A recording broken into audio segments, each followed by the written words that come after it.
मित्रो नमस्कार, मी संदीप डोंगरे. नवराष्ट्र नववार्तामध्ये आपल्या सर्वांचं मनपूर्वक स्वागत. या कार्यक्रमामध्ये विविध क्षेत्रातील मान्यवरांशी संवाद आपण साधत असतो, त्यांच्याशी चर्चा करत असतो.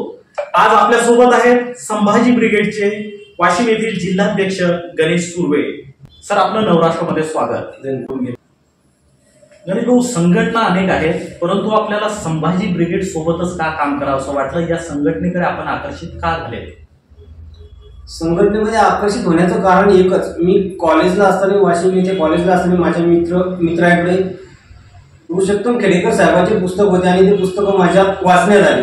त्यानंतर पुस्तक वाचता वाचता आमचे पाहुणे त्यावेळेचे वाशिम जिल्हा अध्यक्ष ज्ञानेश्वर मामा वाहाब ते जिल्हाध्यक्ष, माझा त्यांच्याशी पहिले संपर्कच होता, कारण आमचे पाहुणे असल्याच्या संपर्क होता. तिथूनच मी मग त्यांना विचारलं की माझ्या गावातली शाखा स्थापन करायची. त्यांनी मला हो म्हटले आणि तुझ्या गावातली काही तुझ्यासोबत सोबतीला घे 4-5 जण.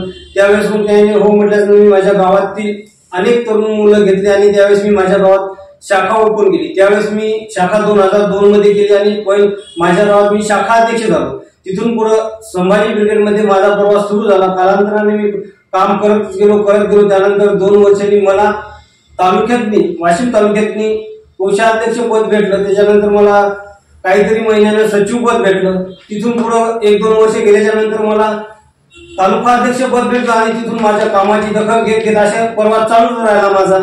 आणि भविष्यात काय झालं की मला जिल्हा उपाध्यक्ष पद भेटलं. कालांतराने मी तिथून पुढं माझं काम चालूच राहिलं. सतत काम चालू असल्या कारणाने मला वारंवार वरिष्ठांचे फोन यायचे किंवा माझा संपर्क राहायचा त्यांच्यासोबत नेहमीसाठी.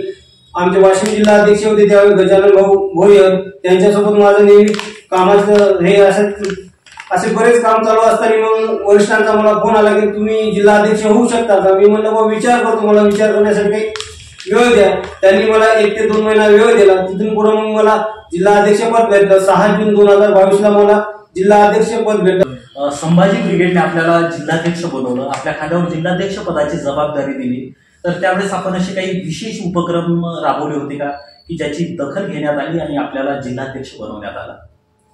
नाही, वरिष्ठांच्या असं लक्षात आलं त्यावेळेस, कारण की मी माझ्या गावातनी 2005-6-7 ला ज्यावेळेस काय होती की आपल्या गावातनी दुर्गादेवीची स्थापना होती, त्यावेळेस मी माझ्या गावातनी काही सहकार्याच्या सोबतीने त्यावेळेस मा जिजाऊ साहेबांची स्थापना केली. दुर्गादेवी न मांडता त्यावेळेस नवरात्रात मी जिजाऊ साहेबांची स्थापना केली. लगातार 2-3 वर्ष माझ्या गावात मी दुर्गादेवी न मांडता जिजाऊ साहेबांची स्थापना केली. तिथून पुढं 2006 मध्ये ज्यावेळेस नागपूरला मराठा आरक्षणासाठी हे आंदोलन झाले, त्यावेळेस मी नागपूरला माझ्या गावातून त्यावेळेस 21 जण घेऊन मी नागपूरला गेलो. त्याच्यानंतर असं तिथून वापस आल्याच्या नंतर वाशिमला आरक्षणासाठी आम्ही वाशिमला भरपूर आंदोलन केले. नंतर असे बरेच उपक्रम केले की असे भरपूर, आता आजपर्यंत मी 10 ते 20 वर्ष झाली की बरेच उपक्रम केले. त्याच्यानंतर दखल घेत मला जिल्हाध्यक्ष पदाची जबाबदारी देण्यात आली. आता जिल्हाध्यक्ष झाल्यानंतर आपण कोणकोणते उपक्रम राबविलेले आहेत वाशिम जिल्ह्यामध्ये? मी जिल्हाध्यक्ष झाल्याच्या नंतर मी पहिलाच आंदोलन असे केले की अग्निपथ ही मी जिल्हाध्यक्ष झाल्यावर एकाच 15 दिवसांनी मी अग्निपथचे मोर्चा काढला वाशिममध्ये. म्हणजे हजाराच्या संख्येने मी कलेक्टर ऑफिसला जिल्हा अग्निवीरचा मोर्चा काढला. तिथून माझा प्रवास सुरू झाला. पहिला होता की अग्निमोर्चा काढला होता आणि त्याच्यानंतर मी 2-3 आंदोलन केले, काही गावांच्या रस्त्यांसाठी आंदोलन केले, उपोषण केले, असा माझा प्रवास चालू आहे. धन्यवाद भाऊ, आपण नवराष्ट्राशी जोडलात आणि छान असे उपक्रम सुद्धा आपण राबवलेले आहेत. पुढील तुमच्या उपक्रमास आमच्या नवराष्ट्रातर्फे हार्दिक शुभेच्छा. मित्रो, आपल्यासोबत होते संभाजी ब्रिगेडचे जिल्हाध्यक्ष गणेश सुर्वे, ज्यांच्यासोबत आपण चर्चा केली. अशाच प्रकारे यापुढे देखील आपण विविध क्षेत्रातील मान्यवरांशी चर्चा करणार आहोत. तोपर्यंत पाहत रहा नवराष्ट्र नववार्ता.